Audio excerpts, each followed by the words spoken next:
नमस्ते दोस्तों, मैं विजय ठक्कर और आप लोगों का सबका स्वागत करता हूं हमारे एक नए वीडियो में। अभी आज के वीडियो में है ना, मैं आप लोगों के साथ एक स्ट्रैटेजी के बारे में डिस्कस करने वाला हूं जो मैंने लास्ट फाइनेंशियल ईयर पूरा एक साल उसको डेडिकेटेडली प्रॉपर फॉलो किया। और ये स्ट्रैटेजी का शुरुआत कैसे हुआ था मैं आप लोगों को उसके बारे में थोड़ी चीज़ें बता देता हूँ। और ये बेसिकली बैंक निफ्टी की ही स्ट्रैटेजी है और ये सिर्फ फ्यूचर्स में ही ट्रेड होती थी, हम लोग ऑप्शंस नहीं करते थे ये स्ट्रैटेजी के रिलेटेड। अब मेरे एक फ्रेंड है जिनेश भाई, वो मेरे ट्रेडिंग फ्रेंड है। अब मैं इसको ट्रेडिंग फ्रेंड क्यों बोल रहा हूँ, क्योंकि हमारी जान पहचान ट्रेडिंग के वजह से ही हुई थी और उसके बाद धीरे धीरे हमारे रिलेशन और हमारे फैमिली के रिलेशन अच्छे डेवलप हो गए। तो वो मेरे से 3-4 साल से मुझे जानते हैं। अब उन्होंने पहले मेरे पास से इक्विटी का जो लॉन्ग टर्म ब्रेकआउट वाला चीज़ें है वो सारी चीज़ें सीखी। उसके बाद वो एक अच्छे लर्नर है तो वो कंटिन्यूसली बहुत सारी चीज़ें सीख रहे थे। तो उन्होंने है ना मुझे अभी एग्जैक्ट 1.5-2 साल पहले मुझे एक चीज़ बताई। मुझे बोला कि विजय भाई आप एफएनओ ट्रेड क्यों नहीं करते। तो मैंने उनको बोला कि देखो ऐसे ही रैंडमली ट्रेड करना मुझे पसंद नहीं है। अगर एफएनओ में या फिर फ्यूचर्स में या कोई ऐसी मेथड हो जिसको मैं डिसिप्लिन वे में प्रॉपर फॉलो कर सकूँ, रूल बेस हो, तो मैं करूँगा, अदरवाइज नहीं करूँगा। तो उन्होंने कुछ महीनों बाद आके मुझे एक स्ट्रैटेजी बताई जो थी बैंक निफ्टी की ट्रेंड फॉलोइंग स्ट्रैटेजी। अब वो स्ट्रैटेजी बताने के बाद उन्होंने मुझे 10 साल का पूरा बैक टेस्ट वाला डेटा बताया। एंड बिलीव मी, मैं ऐसा आदमी हूँ ना कि मैं बैक टेस्ट पे बिलीव नहीं करता। तो मैंने उनको बोला कि जिनेश भाई बैक टेस्ट में तो बहुत अच्छा रिजल्ट आ रहा है, मतलब अच्छा रिजल्ट आ रहा था कि आप 30% 40% आप जनरेट कर सकते हो रिटर्न। तो और इसमें कैसा था ना कि इसमें नंबर ऑफ़ ट्रेड्स भी आपके इतने ज़्यादा नहीं थे। तो मैंने उनको बोला ठीक है शुरू करते हैं। तो मैंने उनसे वो स्ट्रैटेजी समझी, मेरे साथ ये जो पीछे खड़ा है चेतन उसने भी समझी और हम लोग साथ में सीख रहे थे। तो हमारे ऑफिस में स्वरा मैडम थी, उन्होंने भी सीखी। तो क्या हुआ ना, हम लोग रैंडमली ट्रेड करते थे, मतलब ये चेतन और स्वरा मैडम तो करते भी नहीं थे, इन्होंने सीख ली थी, बस सीख ली थी। तो ये ऐसा देख रहे थे कि ऐसी कौन सी चीज़ है जिसमें विजय भाई का इंटरेस्ट जा रहा है तो हम भी सीखें। अभी क्या हो गया ना कि हम लोग ट्रेड कर रहे थे, मैं और जिनेश भाई दोनों ट्रेड कर रहे थे। बेसिकली उन्होंने ये चीज़ सीखी थी पर अप्लाई नहीं की थी ना। तो जब बैक टेस्ट एक चीज़ होती है, फॉरवर्ड टेस्ट एक चीज़ होती है। फॉरवर्ड टेस्ट में अपने पैसे लगते हैं, इमोशंस आते हैं, बहुत कुछ होता है। तो अभी क्या हुआ ना, हमने ट्रेड करना शुरू कर दिया। हम लोग रैंडमली 2 लॉट 3 लॉट 4 लॉट ऐसे ट्रेड कर रहे थे।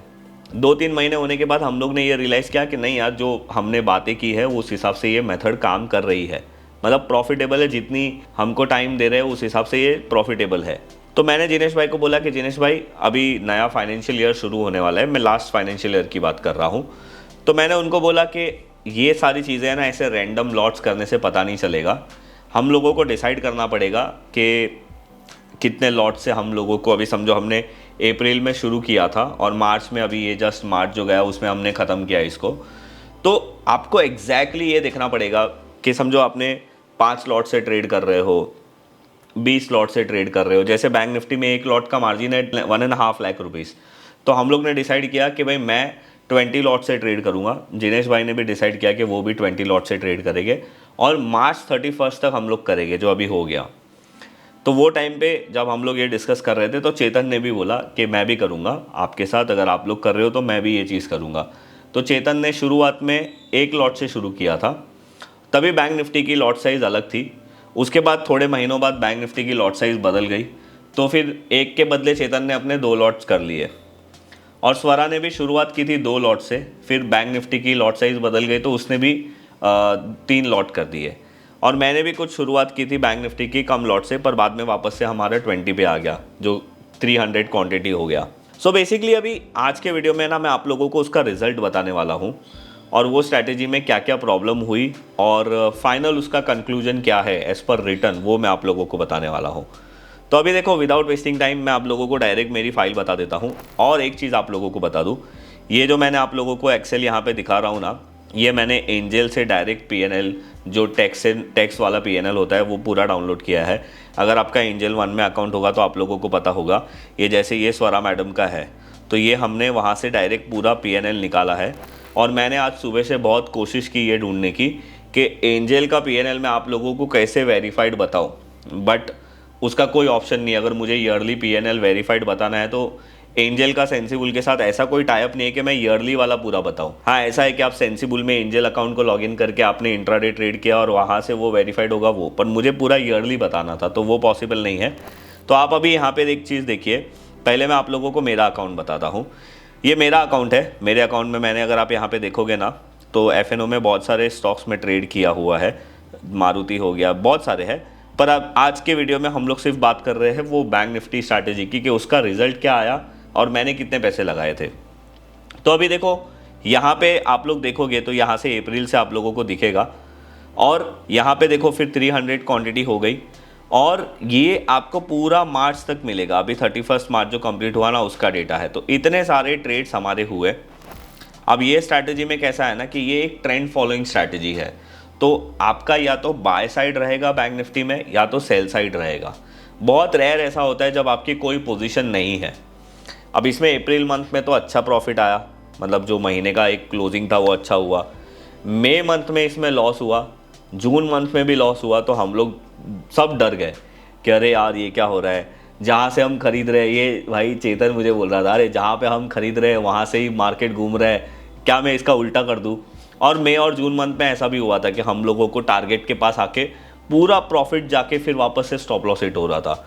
तो इसीलिए मैं बोलता हूँ ना कि फॉरवर्ड टेस्टिंग बहुत इंपॉर्टेंट है, जिसके अंदर हमारा रियल मनी और इमोशंस मिले होते हैं। तो वो टाइम पे मैंने इन लोगों को बोला कि देखो, मैं तो ये मेथड को पूरा साल फॉलो करूँगा, बिकॉज बैक टेस्ट में ईयरली रिजल्ट आया है। तो अगर आपको देखना है कि ये स्ट्रैटेजी प्रॉफिटेबल है या नहीं है, तो पूरा ईयर आपको करके ही देखना पड़ेगा। तो हमने फाइनली सब लोगों ने ये डिसाइड किया कि कंटिन्यू करेंगे, और किया। और जुलाई मंथ ऐसा था, मुझे अभी भी याद है, हम लोग गोवा गए थे सारे ऑफिस वाले मिलके, और जैसे हम गोवा पहुंचे थे ना, उस दिन से हमारा पहला एक प्रॉफिटेबल ट्रेड शुरू हो गया। तो जुलाई मंथ में मई जून मंथ का लॉस रिकवर हो गया, वापस से हम लोग सही हो गए।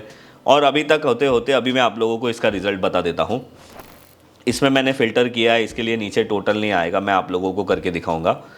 तो यहाँ पे देखो, ये टैक्सेबल, यहाँ पे लिखा है टैक्सेबल PNL, ठीक है। तो अभी हमने यहाँ पे इसको ये लिया और सम दबा दिया। इसको मैं बोल्ड कर देता हूँ। तो अभी आप यहाँ पे देख सकते हो कि इसमें मुझे 5,45,353 रुपीज़ का प्रॉफिट हुआ। अब मैंने, अगर आप यहाँ पे देखो, मैंने आपको बोला मैं 20 लॉट्स कर रहा था, एक लॉट का मार्जिन 1,50,000 था। तो मैंने टोटल ये स्ट्रैटेजी को 30 लैक्स मैंने डिप्लॉय किए थे कि भाई ये 30 लाख रुपए को मैं कुछ हाथ, मतलब जिस दिन ट्रेड नहीं भी होते थे ना, मैं ऐसा नहीं कि ये मार्जिन को मैंने कहीं और यूज़ कर दिया, मैं इसको ऐसे ही रखता था। तो अगर आप 30 लैक्स के ऊपर 5,45,000 देखो, तो ये समवेयर अराउंड 18% या 18.5% रिटर्न बनते हैं। तो क्या ये रिटर्न से मैं खुश हूँ, नहीं हूँ, वो बाद में बात करेंगे। अभी हम लोग चेतन का एक बार देख लेते हैं। तो ये चेतन का अकाउंट है, और चेतन के अकाउंट में क्या अच्छी चीज़ है कि चेतन ने पूरे साल में, उसके अकाउंट में, उसके पास 3 लाख रुपए थे, तो उसने 3 लाख रुपए डाले, बट उसने दूसरा कुछ नहीं किया, उसने सिर्फ यही चीज़ की। तो हम लोगों को उसके इसमें फ़िल्टर लगाने की ज़रूरत नहीं है। देखो आप यहाँ पे, मैंने यहाँ पे कोई फ़िल्टर नहीं लगाया है। और आप यहाँ पे देखो, लास्ट में सब टोटल है। और इसने, भाई ने बीच में अशोक लेलैंड का एक ट्रेड किया होगा, कॉल इसने मुझे बोला नहीं था। अभी हम लोग PNL देख रहे हैं, तो ये मिल रहा है हम लोगों को। तो यहाँ पे देखो, ये चेतन का टैक्सेबल PNL है। और अगर हम लोग बैंक निफ्टी की बात करें, तो आप यहाँ पे देख सकते हो कि चेतन को 3 लाख रुपीज़ के ऊपर 65,186 रुपीज़ मिला पूरे साल में। और उसने यहाँ पे ये अशोक लेलैंड में भी थोड़े बहुत प्रॉफिट कमाए थे। सो चेतन के 3 लाख के ऊपर 65,000 अगर हम लोग कैलकुलेट करें, तो it is coming somewhere around 21%। Okay, अब इंटरेस्टिंग चीज़ ये है, स्वरा का देखते हैं। अब स्वरा का देखो, ये रहा स्वरा का अकाउंट। और स्वरा ने भी पूरे साल अपने अकाउंट में कुछ नहीं किया, इनफैक्ट इसने कुछ और ही नहीं किया, इसने डेडिकेटेडली जो बैंक निफ्टी की स्ट्रैटेजी थी वही फॉलो की। और इसका सब टोटल देखते हैं। और आप यहाँ पे टैक्सेबल PNL में देखो, तो स्वरा का जो रिटर्न है वो आप लोगों को यहाँ पे क्लियरली दिखेगा, 1,05,403 रुपीज़, ये वाला रिटर्न। तो अभी यहाँ पे हम लोगों को ये देख के क्या पता चल रहा है कि अगर मैं स्वरा का कैलकुलेट करूँ, वैसे स्वरा के अकाउंट में एक अच्छी चीज़ क्या है कि स्वरा ने अपने अकाउंट में सिर्फ 1,90,000 डाला था। अब आप मुझे बोलोगे विजय भाई, स्वरा तो 3 लॉट से करती थी, तो उसने 1,90,000 में कैसे उसे 3 लॉट मिलते थे। स्वरा है ना, मंथली SIP करती है अपने स्टॉक्स में। उसने अपने कुछ स्टॉक्स को प्लेज किया, और 1,90,000 जो उसके पास अवेलेबल पैसा था, वो उसने डेली बेसिस पे M2M के लिए रखा था वो पैसा। तो अगर मैं स्वरा का कैलकुलेशन 1,90,000 से करूँ, जो कैश उसने एडिशनल डाले थे, तो स्वरा का रिटर्न होता है 55%।